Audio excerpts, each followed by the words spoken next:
ಆಧುನಿಕ ವೈಜ್ಞಾನಿಕ ಜಗತ್ತು ಹೆಚ್ಚು ಸಂಶೋಧಿಸಲ್ಪಡುತ್ತಿರುವಂತಹ ಒಂದು ವಿಷಯ ಟೈಮ್ ಟ್ರಾವೆಲಿಂಗ್. ಜಗತ್ತಿನಲ್ಲಿ ಬೆಳಕಿಗಿಂತ ವೇಗವಾಗಿ ಮಾನವನಿಗೆ ಸಂಚರಿಸಲು ಸಾಧ್ಯನಾ?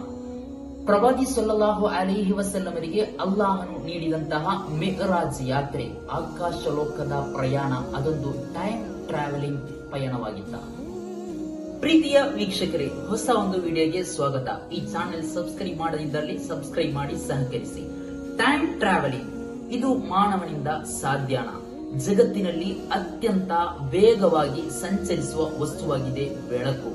ಈ ಬೆಳಕು ಸರಿಸುಮಾರು ಪರ್ ಸೆಕೆಂಡ್ಗೆ 2.98 ಲಕ್ಷ ಕಿಲೋಮೀಟರ್ ಪರ್ ಸೆಕೆಂಡ್ಗೆ ಸಂಚರಿಸುತ್ತದೆ. ಇಷ್ಟು ವೇಗದಲ್ಲಿ ಮಾನವನಿಗೆ ಪ್ರಯಾಣ ಬೆಳೆಸಲು ಸಾಧ್ಯನಾ?